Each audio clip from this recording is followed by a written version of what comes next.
Let's bring in Allen Voivod to the conversation. Allen is the host of Star Wars 7 by 7. It is the only daily Star Wars podcast, and he is one of our top go-to people here at CTV whenever we want to talk about Star Wars, and he's coming to us from Guilford, New Hampshire.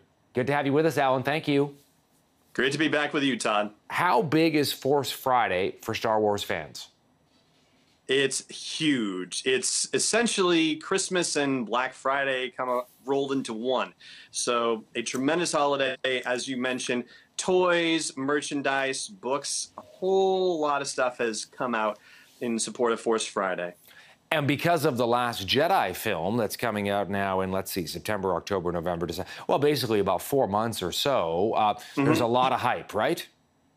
Oh, a tremendous amount of hype. And this is really the start of the hype season with all of these new products coming out. We get looks at new characters in the movie. We get hints, as you mentioned, in the packaging descriptions about what might happen in the movie. And people really start to buy into The Last Jedi. There's been a lot of talk in Facebook groups and on social media, but this is really when you start to see it on the street, when people start getting all the merchandise and all the things that you can wear and all the things you can carry around and post photos of yourself with. All of that makes it a huge event. So this is the big debut party for The Last Jedi. It's starting now. I know that as part of your daily podcast, you cover all things Star Wars, and no doubt Force Friday is a great opportunity for you, Allen, to really dive deep and dig into all of this stuff and try to figure out, oh, that's what the costume is going to look like, or what's that planet they're going to be talking about, or what about that new spaceship we've never seen before? I mean, you get really granular on this sort of stuff, don't you?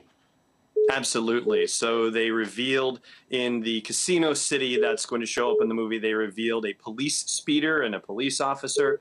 They showed us more about the guards that the mysterious Supreme Leader Snoke will be having at his side. And they even showed us that the old Imperial walkers from The Empire Strikes Back, way back in 1980, those walkers will appear in The Last Jedi, but they'll appear next to these new and much larger walkers that are referred to as guerrilla walkers, colloquially, or ATM-6s, if you want to get technical about it.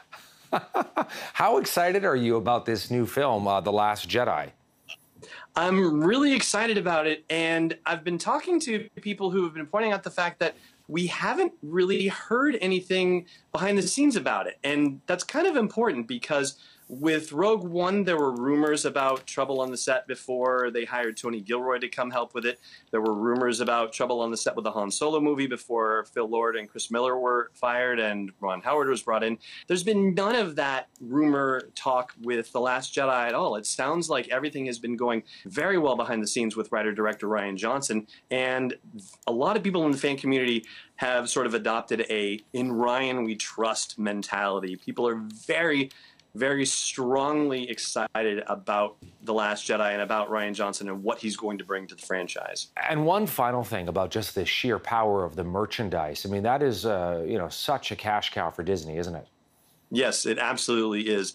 I haven't seen numbers for what it's like for the sequel trilogy, but at one point, it was considered to be doing about 8 times the amount of box office. So if the box office was $4 billion, the merchandise was worth $32 billion. But they're actually expanding now, not just to merchandise, but they're getting into augmented reality. That's the sort of new frontier that they're pursuing. And in Canada, if you go to the CN Tower or in Niagara Falls, if you're within a mile of it, you can use the Star Wars app and their Find the Force app, and you can actually point it at the sky and see a Star Destroyer in augmented reality hanging over the CN Tower or over Niagara Falls. We love the Canadian reference, Allen. Thank you for this. Great to have you back with us. Likewise. Great to be here. Allen Voivod, the host of the only daily Star Wars podcast, Star Wars 7 by 7, on this Force Friday Part 2.